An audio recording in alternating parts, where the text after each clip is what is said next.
तकरीबन जब second world war चल रही थी उस वक्त कंप्यूटर बहुत ह्यूज फॉर्म में था, ठीक है। इतना बड़ा था कि एक रूम के अंदर उसका एक कंपोनेंट दूसरे में, दूसरा एंड सो ऑन। उसको हम वॉर में नहीं लेके जा सकते थे for calculation and computation purpose. Computation के अंदर क्या क्या चीज़ें आती हैं, आपके अर्थमेटिक ऑपरेशंस भी आ जाते हैं और लॉजिकल ऑपरेशंस भी आ जाते हैं, लेकिन कैलकुलेशन के अंदर जस्ट और जस्ट अर्थमेटिक होते हैं, वो ऑपरेशन। क्लियर? तो वो काम करवाना चाह रहे थे, फिर उसके ऊपर वर्किंग हुई, कंप्यूटर को छोटा किया गया, आज कितना छोटा हो गया कि हमारे एक टेबल के ऊपर सामने पड़ा हो। उस वक्त अगर 1935 में छोटा हो जाता तो जो एटम बम नागासाकी और हिरोशिमा पे गिरे थे तो उनके असरात यहाँ पर भी होते, एक्यूरेसी होती ना कैलकुलेशन। फिर कंप्यूटर इतना छोटा हो गया, जब 90s में आए तो फिर इंफॉर्मेशन जो एक स्टोर में एक कंप्यूटर में स्टोर्ड है उसको दूसरे कंप्यूटर में शेयर करना चाह रहे हैं एक से दूसरी जगह, तो फिर डिफरेंट डिवाइसेस से हेल्प दी गई, फ्लॉपी ड्राइव और इस तरह की चीज़ें। तो वो उनके ऊपर हम रिलाई नहीं कर सकते थे, आर्मी की इंफॉर्मेशन थी। तो उन्होंने सोचा क्यों ना हम कंप्यूटर्स को कनेक्ट करें, समथिंग कॉल्ड इंटरनेट। कैसे बना, दो कंप्यूटर्स को कनेक्ट किया गया, देन वो प्रोजेक्ट दे दिया गया डार्पा को, ठीक है। डिफरेंट यूनिवर्सिटीज़ में गया, यूनिवर्सिटीज़ वालों ने अपने लैब्स के अंदर कंप्यूटर लाए, उन्हें कनेक्ट किया, टोपोलॉजीज इंट्रोड्यूस हुई, ठीक है। और फिर करते करते डिफरेंट इंस्टीट्यूट्स ने आपस में कनेक्ट किया, सिटीज़ कनेक्ट हुई, कंपनीज हुई, पूरी कंट्री आपस में कनेक्ट हुई, देन सब कॉन्टिनेंट्स को कनेक्ट करने के लिए वायर्स बिछाई गई, ठीक है। फिर साथ साथ जो है वायरलेस के ऊपर वर्क शुरू हुआ, सैटेलाइट्स लॉन्च कर दिए गए जो कम्युनिकेशन पर्पस के लिए एक सब कॉन्टिनेंट से दूसरे सब कॉन्टिनेंट में लाइव हम जो है देख रहे होते हैं मैच, ठीक। तो ये आपका सारा इंटरनेट बना। इसके दौरान जो है साथ साथ जैसे ये हार्डवेयर डेवलप हो रहा था, नेटवर्क डेवलप हो रहा था, ज़रूरत पड़ी कोई ऐसी इंफॉर्मेशन हो जो पब्लिक हो, जो हर एक कहीं से भी एक्सेस कर सके, that is called web page, a website. Okay, फिर डिफरेंट प्रोटोकॉल्स बने, H T T P S बना, ठीक है। और फिर साथ में लैंग्वेजेस भी आए कंप्यूटर तक कम्युनिकेट करने के लिए, आपने प्रोग्रामिंग पढ़ी है, ट्रांसलेटर्स की ज़रूरत पड़ती है, दो किस्म के ट्रांसलेटर हैं, कंपाइलर और इंटरप्रेटर, दो किस्म के ट्रांसलेटर हैं। कंपाइलर क्या करता है, पूरे कोड को पढ़ता है और साथ ही फिर ट्रांसफ़र कर देता है मशीन लैंग्वेज के अंदर। और इसी तरह एक होता है इंटरप्रेटर, जो क्या करता है लाइन बाय लाइन रीडिंग करके ट्रांसलेशन कर रहा होता है। तो हम जो लैंग्वेज इस कोर्स में करेंगे दैट इज HTML, जो वेब पेजेस बनाने के लिए होती है, वेब पेज में कंटेंट इंसर्ट करने के लिए होती है। देन CSS जो है वो वेबसाइट की स्टाइलिंग के लिए होती है, कि वेबसाइट में स्टाइलिंग कैसी देनी है आपने। ओके, टेक्स्ट का स्टाइल क्या होगा, पिक्चर्स की styling, shadows, effects, different animations.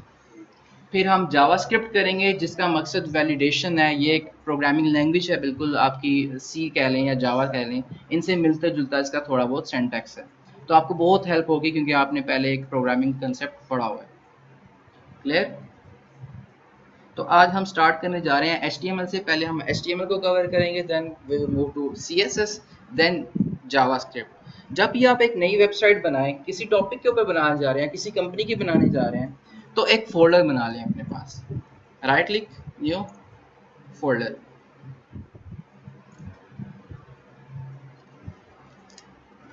मुझे बताएंगे ये क्या लिखा हुआ है आप? जी, मैंने इसीलिए पूछा आपसे कि आपको क्लियर नज़र भी आ रहा है कि नहीं। करीब आ जाए, जहाँ कोई आ जाए करीब आ जाए, इस तरफ आ जाए, इस चेयर पर, इसको रोटेट कर लें।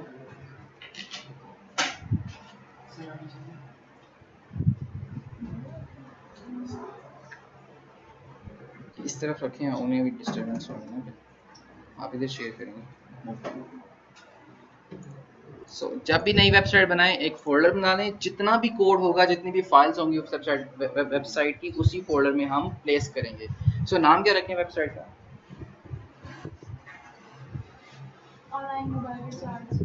Mobile recharge.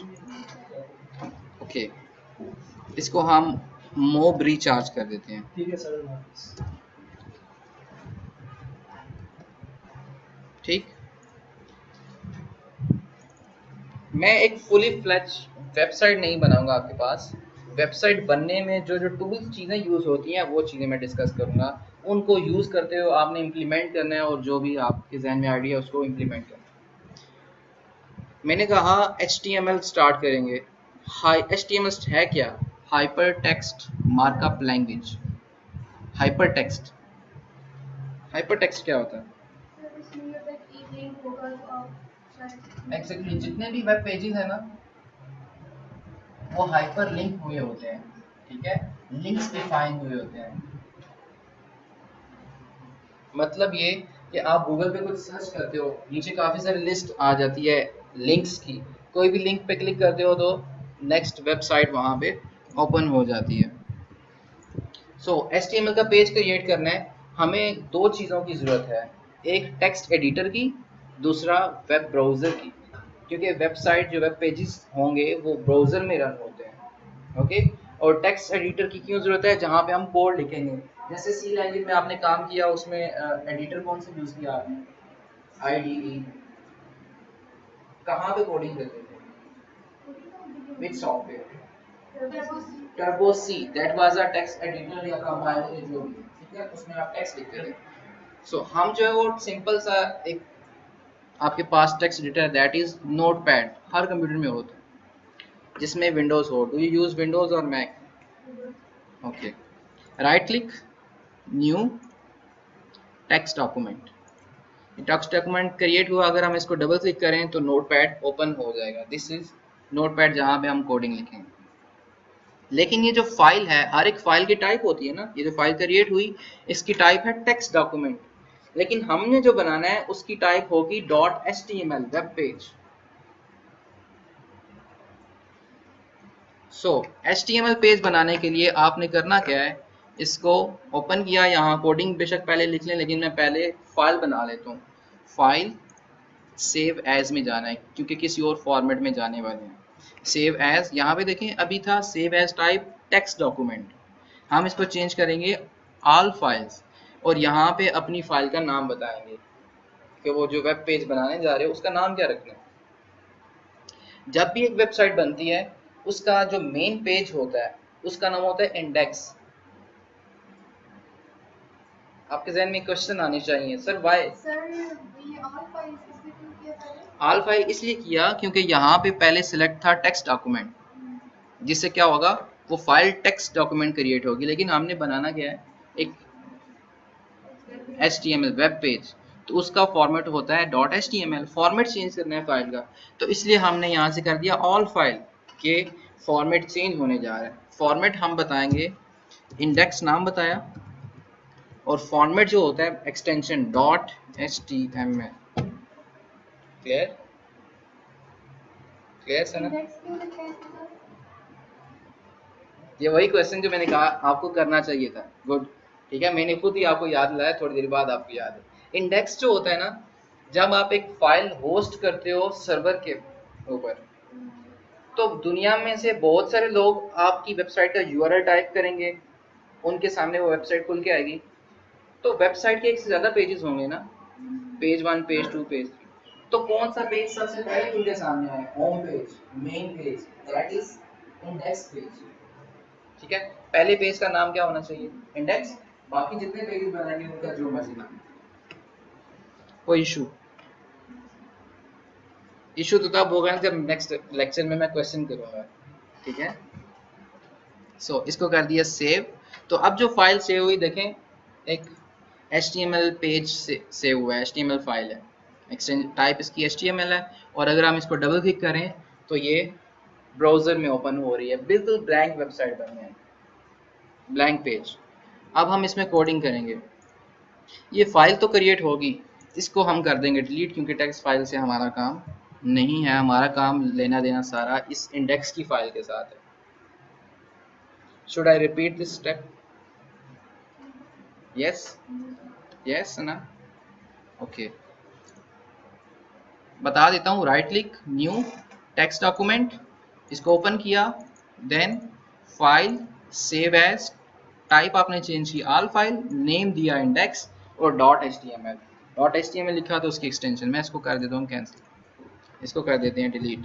सो अब जितना भी काम करना है इस पेज के साथ करना है, इसको कर लेते हैं edit, open with notepad, right click, double click करके ओपन करते हैं, ब्राउजर में ओपन होगा। अगर आप इसकी कोडिंग चेंज करना चाहते हो, कोड करना चाहते हो, तो आप इसको नोटपैड में ओपन करोगे, दिस वन, यहाँ पे कोडिंग करेंगे। HTML की कोडिंग जो है hyper text markup language. Hyper text तो समझ आ गया ना, लिंक्स एग्जांपल ली थी। मार्कअप क्या है? मार्कअप बिजनेस की फील्ड में आई थिंक प्रॉफिट को कह रहे हैं मार्कअप। ओके, यहाँ पे मार्कअप से मुराद टैग्स हैं। ओके, टैग किस तरह लिखा जाते हैं? लेस देन का sign, HTML then tag this one. ये है एक टैग। दो किस्म के आपके पास टैग होते हैं, एक होते हैं बाइनरी टैग, एक होते हैं यूनिटी टैग। बाइनरी टैग का मतलब बाइनरी का मतलब होता है, यूनिटी का मतलब वन। बाइनरी टैग जिनका स्टार्टिंग और क्लोजिंग दोनों बताना जरूरत है, that are binary tags. Unity tag वो टैग जिनका जस्ट आप एक ही टैग लिखते हो। सो यहाँ पे हम इसको कर देंगे क्लोज HTML। ये क्या है? Binary tag. आपका जो मेन टैग होता है दैट इज HTML टैग। अब हम इसके अंदर एक सेक्शन बनाएंगे जिसका नाम है बॉडी सेक्शन। हर एक वेबसाइट के अंदर ये मौजूद होता है। मैंने एंटर्स दे दिए, जगह खाली, नो प्रॉब्लम, ठीक है। इसको कोड को थोड़ा आप अलाइन कर लें, थोड़ा अरेंज करें ताकि फ्यूचर में रीडेबल हो। मैं टैब प्रेस कर रहा हूँ, थोड़ा इंडेंट करके आगे पुश कर देता हूँ, जिससे ये मुझे पता चल रहा है कि ये चाइल्ड टैग है of what? HTML is a root tag और उसके अंदर है बॉडी। ओके, अब हम बॉडी में जो भी लिखेंगे ना, सबसे पहला प्रोग्राम में आपको क्या आउटपुट शो कराई जाती है? हेलो। क्यों? मुझे आज तक नहीं समझ आई। हम भी यही काम करेंगे, ट्रेडिशन को कायम रखेंगे, ठीक है। मैंने क्या किया? हेलो वर्ल्ड लिखा, सेव भी किया Ctrl+S से, और फिर जब मैंने इस फाइल को ओपन किया तो वो फाइल बेसिकली उसके अंदर जो कोडिंग थी वो ब्राउज़र ने क्या की? ट्रांसलेट, इंटरप्रेट की लाइन बाय लाइन। ये जो HTML है ये इंटरप्रेट होती है। आपने जो पढ़ी है C++, दैट आर कंपाइलेबल लैंग्वेज, ठीक है, वो कंपाइल होती थी। जो जावा है वो इंटरप्रेट होती है, जावास्क्रिप्ट जो इंटरप्रेट होती है। यहाँ तक कोई प्रॉब्लम? बेसिक स्ट्रक्चर समझ आया? HTML का टैग स्टार्ट और क्लोज और उसके बीच में बॉडी। अभी हमारा जितना काम होगा सारा बॉडी में ही होगा। अगर मैं यहाँ एंटर प्रेस करूँ और नेक्स्ट लाइन में लिखूँ हेलो पाकिस्तान, ठीक है, सेव एंड फाइल पहले से ओपन है ब्राउज़र में, तो इसको मैं करूँगा रिफ्रेश ताकि ये उस फाइल को दोबारा से लोड करे, दोबारा से रीड करे। ये देखें ना, ये पाथ सारा उस फोल्डर से उस फाइल तक है। इसको रिफ्रेश करते हैं तो वो बेसिकली फाइल दोबारा से लोड होके आती है। तो उसमें चेंजेस जो हुई थी वो यहाँ पे आउटपुट में आ गई। एक चीज़ नहीं आया, हम यहाँ पे जितने मर्जी एंटर्स दे दें, ये एंटर्स स्क्रीन में शो होंगे सना? नो, नहीं होंगे। हमें कोड लिखना पड़ेगा नेक्स्ट लाइन में जाने के लिए। अच्छा, नेक्स्ट लाइन में जाने के लिए आपके पास एक यूनिटी टैग है। देखो बाइनरी टैग्स, पहले एक और बाइनरी टैग डिस्कस कर दें, फिर हम इस यूनिटी की तरफ आते हैं, फिर आपको ज़्यादा क्लियर हो जाएगा। मैं चाहता हूँ ये जो वर्ड लिखा हुआ है ना, ये बोल्ड होके लिखा हो, जैसे नोट पैड उसमें MS वर्ड में होता है बोल्ड वर्ड। इस वर्ड को बोल्ड करने के लिए आपके पास टैग है B का, सिंपल। यहाँ पे कर दिया मैंने क्लोज। जब भी स्टार्टिंग टैग लगाएं तो साथ ही क्लोजिंग टैग भी यहाँ से लगाएं, ओके, नहीं तो एरर आ सकता है। अब इसको करते हैं सेव और रिफ्रेश, तो वर्ड क्या हुआ? बोल्ड। देखें बाइनरी टैग्स जो होते हैं वो बेसिकली ये बताते हैं कि इस पॉइंट से इस पॉइंट तक ये काम करो, 2 पॉइंट्स बता रहे होते हैं। जो यूनिटी टैग्स होते हैं ना, वो 2 पॉइंट्स नहीं बता रहे होते, वो सिर्फ एक ही पॉइंट बता रहे होते हैं कि यहाँ पे एंटर प्रेस कर दो। ओके, तो हम यहाँ पे अभी क्या कर रहे हैं, नेक्स्ट लाइन में लेके जाना है BR का tag, that is a unity tag. Save and refresh. BR, break ruler, break line कह रहे हैं जो भी।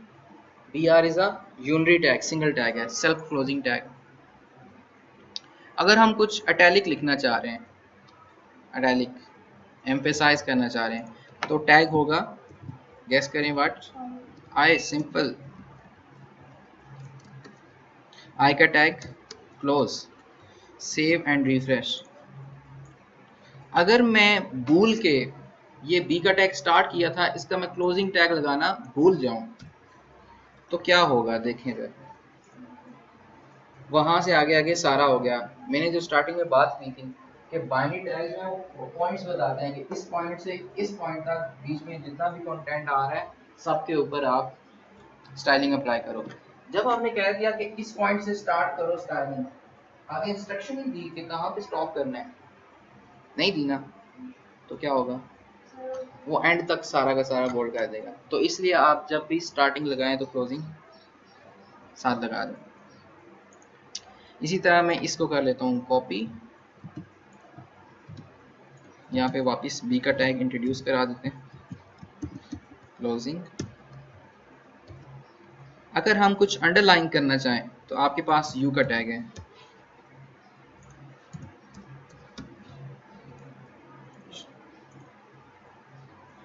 ओके। यहाँ पे ब्रेक लाइन शो कर देता हूँ।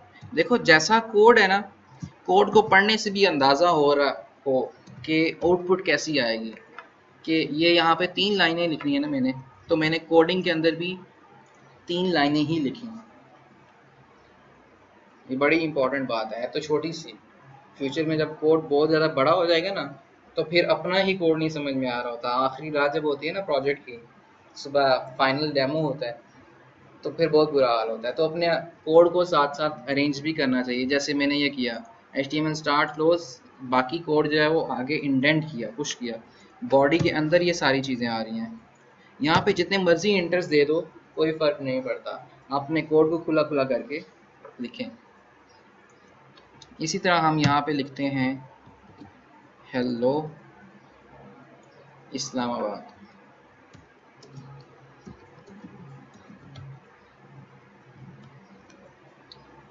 अब ये जो इस्लामाबाद है हम चाहते हैं कि बोल्ड भी हो, इटैलिक भी हो और अंडरलाइन भी हो, एक वक्त में तीनों चीज़ें हों।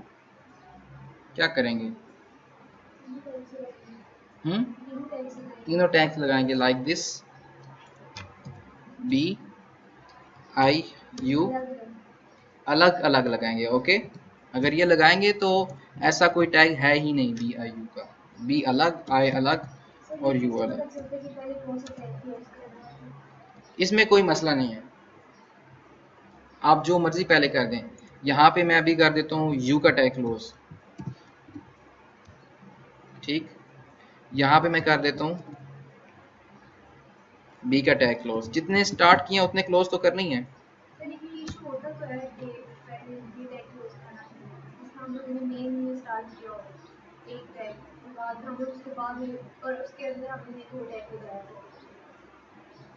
आप प्रोग्रामिंग की लैंग्वेज की बात कर रही हैं?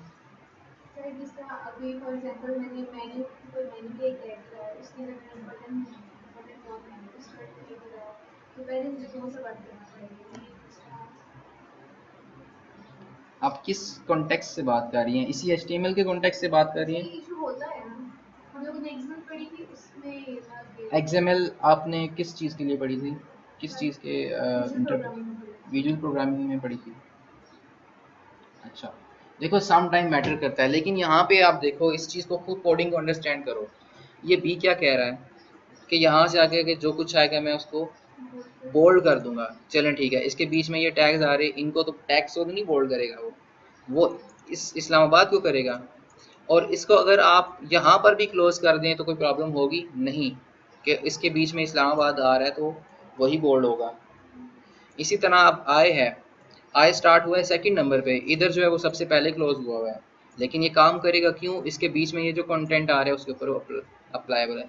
ये कंडीशन टू कंडीशन वैरी करता है, ठीक है। कोई मुख्तलिफ सिनेरियो आपका XML में कोई ऐसा होगा सिनेरियो जिसमें डिफ़िकल्ट होगा, जैसे मैं XML पढ़ा रहा हूँ एंड्रॉयड के अंदर, तो इसमें भी मैटर करता है। ये आपका स्टार्टिंग टैग है और सबसे एंड में ये मैंने क्लोजिंग टैग उसका लगाया हुआ है। ये एक स्टार्टिंग टैग है और इसके साथ ये क्लोजिंग टैग है, इसके अंदर 2 और टेक्स्ट व्यूज मौजूद हैं, ठीक है। तो अगर मैं ये वाला जो है वो क्लोजिंग कर रहा होता यहाँ पर, तो इसका मतलब है ये उससे बाहर आ जाता। एक मेन कंटेनर, उसके अंदर एक और कंटेनर। तो अगर इधर देखें स्टार्टिंग और क्लोजिंग, अगर आप इसको यूं कर रहे होंगे तो फिर कोई प्रॉब्लम नहीं, ठीक है, क्योंकि इसमें जो आपने कहा था कि इसके अंदर जो आ रहा है उसमें भी फास्ट स्टाइलिंग है, तो अब वो स्टाइलिंग सिर्फ और सिर्फ इतने पोर्शन पे अप्लाई होगी, ना कि होल पोर्शन ऑफ। क्लियर हो गया?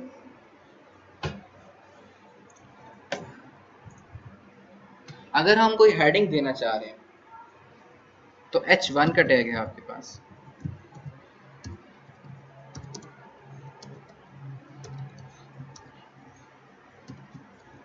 H1 स्टार्ट और क्लोज भी किया, सेव एंड रिफ्रेश। हेडिंग जो होती है वो बाय डिफॉल्ट बोल्ड होती है, इसका साइज बड़ा होता है,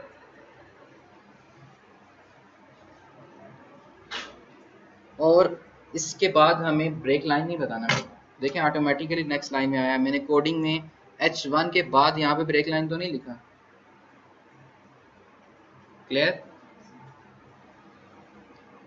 H1 H2 भी हेडिंग होती है, H3 भी, ये लेवल्स के लिए होता है, first level heading, second level की हेडिंग एंड सो ऑन। मैं इसी को कॉपी करता हूँ, यहाँ नीचे पेस्ट कर देते हैं।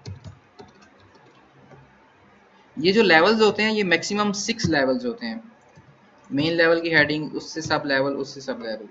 इसको मैं 2 कर लेता हूँ।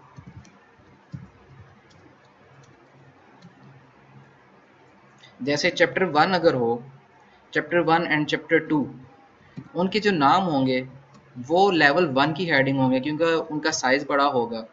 चैप्टर 1 के अंदर कोई 5 टॉपिक आ रहे हैं, उनका साइज जो है वो चैप्टर 1 के नाम जो जो भी था उससे साइज छोटा होगा ना, क्योंकि वो सब पॉइंट्स हैं, सब टॉपिक्स हैं ऑफ चैप्टर 1। अब टॉपिक नंबर 2 के नीचे अगर कोई सब टॉपिक्स आते हैं तो उनकी हेडिंग का साइज छोटा होगा, उनको हम लेवल बोला करें, ठीक है, इमोशन बैठा करें, नींद आ जाए। सो लेवल्स मैक्सिमम कितने हैं? 6। अगर हम 7 दे दें तो क्या होगा, पहले इसको देखते हैं 6 लेवल कैसे हैं। ये देखें साइज छोटे होते जा रहे हैं, जहाँ जहाँ पे हेडिंग्स की आपको ज़रूरत पड़ती है वहाँ आप डिफरेंट लेवल्स लगाएंगे। ओके सर, अगर हमें हेडिंग ज़्यादा देनी हो तो वो तो फिर बहुत ही छोटे साइज होगा। मतलब आप जो है वो 6 से ज़्यादा लेवल पे जा रही हैं। मोस्टली रिकमेंड ये किया जाता है कि आप 6 लेवल तक जाएं और इससे आगे ना जाएं, लेकिन अगर ऐसा सिनेरियो आ जाए कि 6 लेवल से आगे जाना पड़े, 6 लेवल से मुराद क्या है कि आपका मेन टॉपिक था, सब टॉपिक सब टॉपिक सब टॉपिक करते करते 6 टॉपिक सब टॉपिक तक आए हैं, तो उससे अगर 7 अगर आता भी है तो फिर आप क्या करते हो, आप CSS के थ्रू सबका साइज चेंज करते हो। आप H1 वाले को कहते हो साइज आपका बड़ा हो जाए, उस वाले को कहते हो और बड़ा हो जाए, ठीक है। तो जो नेक्स्ट लेवल होगा उनके लिए आप खुद से कोई साइज डिफाइन कर रहे हो। सर, हम लोग को हेडिंग 1 जो है वो 2 टाइम्स यूज़ कर सकते हैं एक में। जो हेडिंग 1 होगी वो हमेशा मेन टॉपिक्स के लिए होगी, ठीक है। ये एक मेन टॉपिक है, these are your main topics. इसके अंदर जो सब टॉपिक्स आ रहे हैं ये लेवल 2 के हैं, और इसके अंदर भी सब टॉपिक आ रहे हैं वो लेवल 3 के हैं। तो आपने कहा H1 एक दफ़ा यूज़ करेंगे या बार बार, तो बार बार कर सकते हैं। ये H1 ये सारे H1 की तो हैं।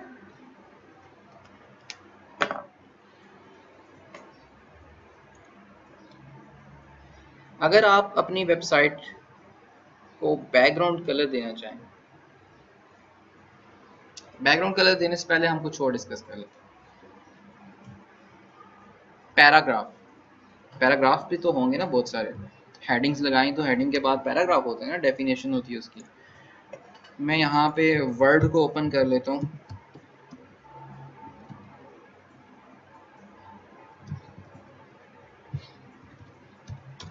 वर्ड को कहता हूँ मेरे लिए कुछ पैराग्राफ टाइप कर दो, मेरे पास इतना टाइम नहीं है पैराग्राफ टाइप करता रहूँ।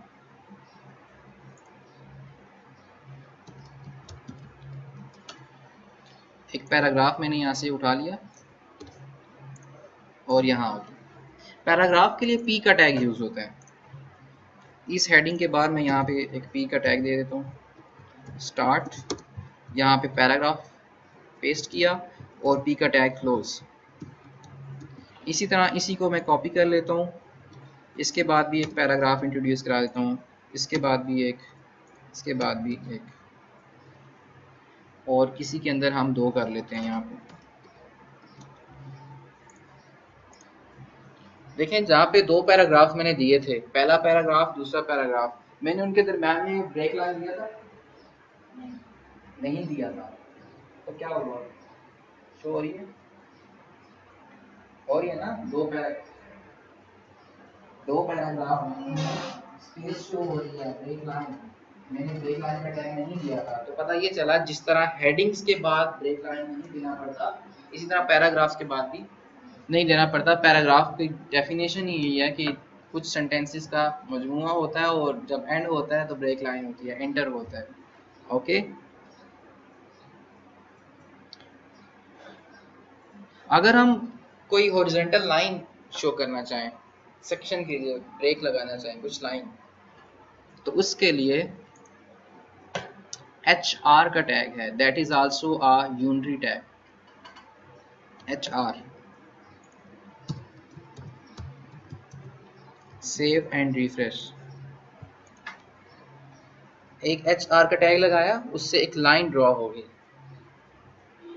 जरूरत पड़ सकती है ना सेक्शंस लगाने के लिए।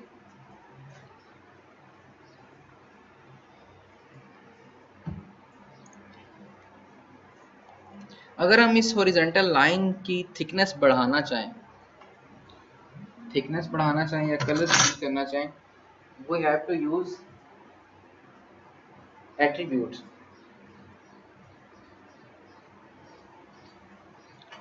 हमें क्या यूज करना पड़ेगा? एट्रीब्यूट्स। अभी तक हमने क्या यूज किए? टैग्स। 2 किस्म के थे, बाइनरी और यूनिरी, फिर डिफरेंट टैग्स देखे।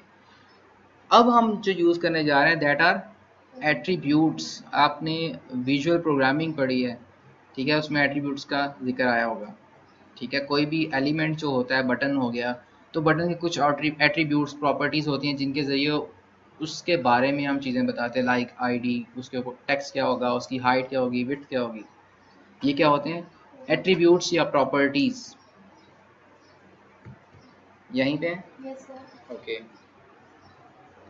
एट्रीब्यूट या प्रॉपर्टीज क्या करती हैं? किसी भी एलिमेंट के बारे में कुछ डिफाइन करती हैं। तो हम इस हॉरिजॉन्टल लाइन का डिफाइन करने जा रहे हैं कि थिकनेस कितनी हो। स्पेस दी, यहाँ पर साइज बता दिया 5 पिक्सल्स।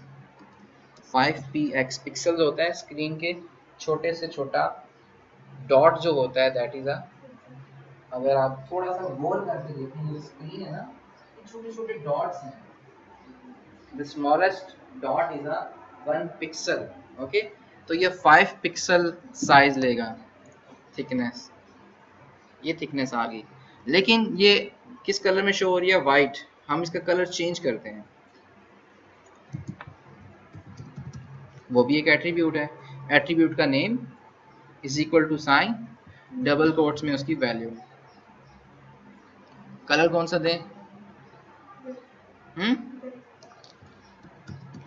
Save and refresh. ठीक है, थिकनेस जितनी भी बढ़ाना चाहें, पिक्सल्स की वैल्यू बढ़ा दें, थिकनेस बढ़ जाएगी, like this. Okay okay.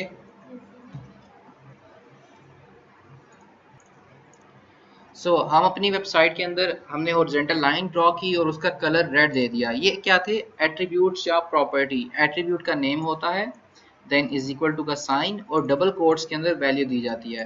Pixels में वैल्यू दी गई किसी भी साइज की, और यहाँ पे कलर जो है, कलर की वैल्यू मैंने दी रेड, कलर का नाम। लेकिन कलर के कोड्स होते हैं डिफरेंट, हेक्सा कोड्स होते हैं। ओके, क्या होते हैं? हेक्सा वैल्यू होती है। कोई भी कलर है वो 3 कलर से मिलके बनता है, blue red red, red blue and green. Red blue and green. So हम वो चीज़ें भी देखेंगे 3 कलर्स के कॉम्बिनेशन से कैसे बना सकते हैं। अभी हम अपनी बॉडी को पूरा बैकग्राउंड देना चाहते हैं। ये अभी वाइट बैकग्राउंड है ना, ये बॉडी, तो इसको बैकग्राउंड देना है, तो इसके स्टार्टिंग टैग में हमेशा याद रखें एट्रीब्यूट्स कहाँ लगाए जाएंगे? स्टार्टिंग टैग के अंदर। बॉडी का क्लोजिंग टैग भी है ना नीचे, लेकिन आपने एट्रीब्यूट्स कहाँ लगाए? स्टार्टिंग टैग में। जो आपका यूनरी टैग था HR वो खुद ही स्टार्टिंग है खुद ही क्लोजिंग है, तो इसलिए वहीं पे एट्रीब्यूट्स आ गए थे। जैसे मैं कहूँ हेडिंग में कोई स्टाइलिंग लगानी है, एट्रीब्यूट्स लगाने हैं, तो कहाँ लगाएंगे? इसके स्टार्टिंग टैग।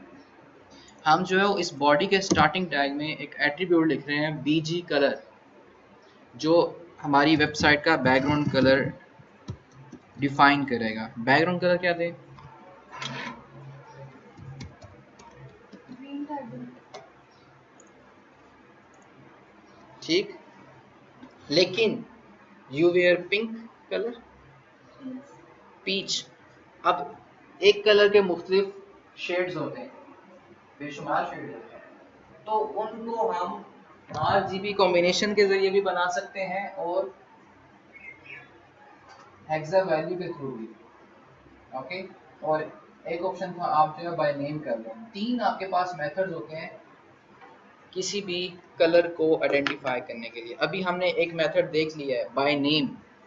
कोई भी आप नेम यहाँ पे बताएंगे, जो जो कलर के नाम आपको आते हैं। मुझे लिमिटेड कलर के नेम्स आते हैं, ठीक है, और कलर्स के बारे में भी कम पहचान। कलर ब्लाइंड नहीं हूँ, लेकिन कलर्स के बारे में कम पहचान। सो यहाँ पर आप एक तो ऑप्शन था by name, second option is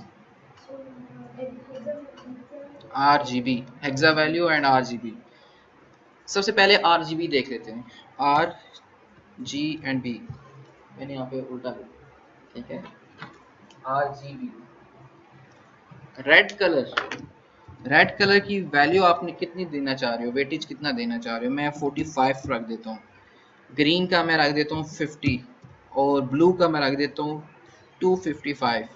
save and refresh.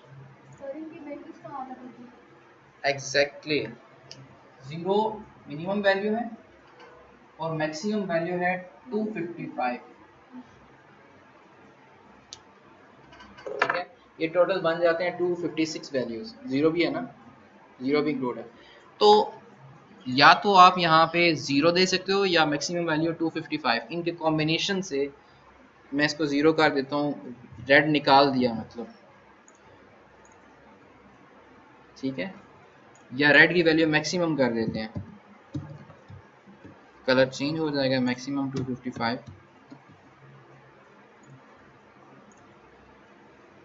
Okay, लेकिन ये भी चीज़ याद नहीं रहती कि कौन सा कलर कितना डालेंगे। लेकिन जब आप ग्राफिक्स का सब्जेक्ट पढ़ोगे तो आपको अपने फेवरेट कलर का कोड भी याद हुआ होगा। उसमें कलर्स इतने इन्वॉल्व होते हैं कि आप लोगो डिज़ाइनिंग, ब्रोशर मेकिंग, ये सारी चीज़ें, इसमें कोई इशू। ये हमने सेकंड वे देखा। और third way, that is hexa value, hexa code. Hash से स्टार्ट होता है और 6 डिजिट कोड होता है। उसकी मिनिमम वैल्यू है 0000 और मैक्सिमम वैल्यू है F। हेक्सा जो नंबर सिस्टम होता है, सारे जो कलर है ना वो निकाल दिए गए, पीछे ब्लैक कलर बचा है, ठीक है। अगर सारे कलर डाल दिए जाएं कौन सा कलर बनता है? वाइट, ठीक है। RGB के अंदर आप सारों का अगर मैक्सिमम वैल्यू दे देती ना फिर 255, तो कौन सा कलर बनता?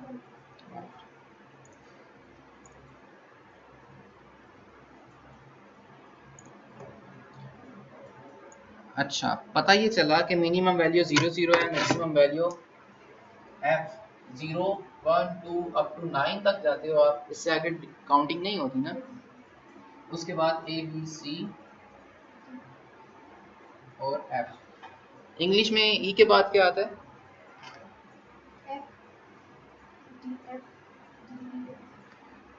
Very funny. इंग्लिश में E के बाद क्या आता है?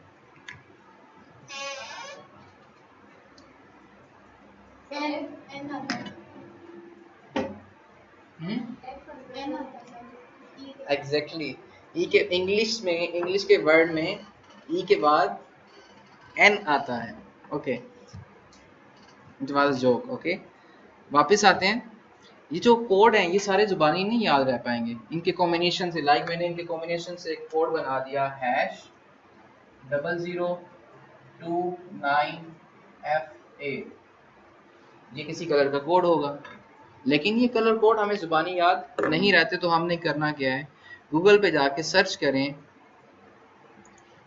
कलर पैलेट्स या आप करें गूगल कलर्स।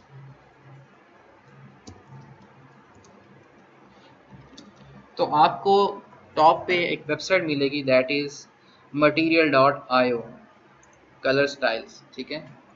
यहाँ से भी आप जो है वो colours palette colour code get कर सकते हो। देखें रेड कलर है, रेड के डिफरेंट शेड्स दिए गए हैं, पिंक कलर और उसके शेड्स, हर एक कलर के शेड्स दिए गए हैं और उनका कोड भी मौजूद है। जो भी कलर आप लगाना चाहते हो you just have to copy the code here and paste it.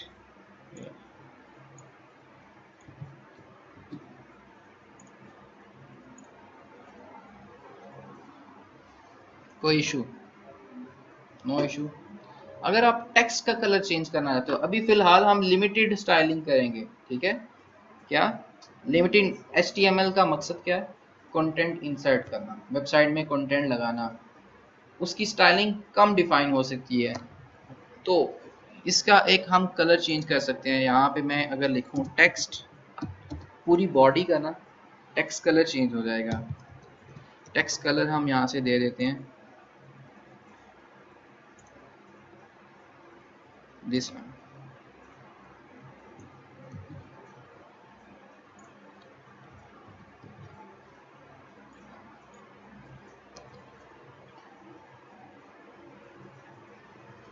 Okay, आप टेक्स्ट का कलर भी चेंज कर सकते हो। तो यहाँ पे आपका फर्स्ट लेक्चर हुआ कंप्लीट। समराइज कर लेते हैं। सबसे पहले आपने एक न्यू फाइल क्रिएट की, टेक्स्ट डॉक्यूमेंट, उसको सेव एज किया और दो चीज़ें बताई, एक index.html उसका नेम बताया, दूसरा नीचे से ऑल फाइल सेट किया और सेव कर दिया। आपकी फाइल सेव होगी, उसको आपने ओपन विद नोटपैड किया तो आपको कोडिंग नज़र आई, और अगर आप डबल क्लिक करके ओपन करेंगे तो वो ब्राउज़र में, जब आप कोडिंग में चेंज करेंगे तो ब्राउज़र में जाकर रिफ्रेश करेंगे तो आउटपुट शो होंगी। बेसिक आर्किटेक्चर देखा, HTML स्टार्ट क्लोज, बीच में बॉडी स्टार्ट क्लोज और उसमें डिफरेंट लेवल्स ऑफ हेडिंग्स हैं, H1 H2 so on. Body का बैकग्राउंड कलर देने के लिए बीच कलर का एट्रीब्यूट, वैल्यूज तीन किस्म से दी जा सकती हैं, नेम, RGB कॉम्बिनेशन और हेक्सा वैल्यू के थ्रू। टेक्स्ट का कलर चेंज करने के लिए टेक्स्ट एट्रीब्यूट। उसके बाद यहाँ पे पैराग्राफ्स हैं, P का टैग यूज होता है, और HR का जो टैग है वो हॉरिजॉन्टल लाइन के लिए साइज इंक्रीज किया, कलर चेंज किया। और नीचे अगर आ जाएं तो बोल्ड, इटैलिक और अंडरलाइन, सिंपल सी चीज़ें। इन चीज़ों को इम्प्लीमेंट करना है, आपने प्रैक्टिस करनी है। और मैंने तो ऐसे ही रफ से कुछ पैराग्राफ लिखे, रफ सी हेडिंग्स दी, आपने प्रॉपर कोई टॉपिक लेकर उसके ऊपर टाइपिंग कर देनी है। क्लियर?